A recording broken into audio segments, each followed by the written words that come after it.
Table 1, the Smilebots, Switzerland, have completed so many missions in such a short amount of time. They're using a carriage design for their attachment.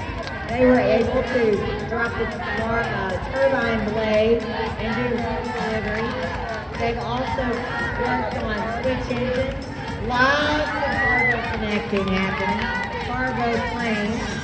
They've done innovation projects, which we know more than robots. I do see some airdrop cargo that they've sent to globe. Exciting things happening. Clueless robotics, unload cargo planes, robot heading back. This autonomous action on these robots is so incredible. We're not having to standard remote control these robots.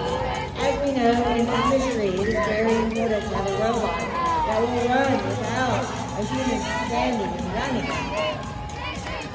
These units are learning for their future to be able to be the one to program the robot, to work on the robot, to be the mechanical engineers that we so need. Dave, what's happening in table 5 through 8? Switzerland, Oklahoma, Pennsylvania, North Korea, and Texas. 30 seconds on the clock are going after all of the to get as many points on the board as they possibly can.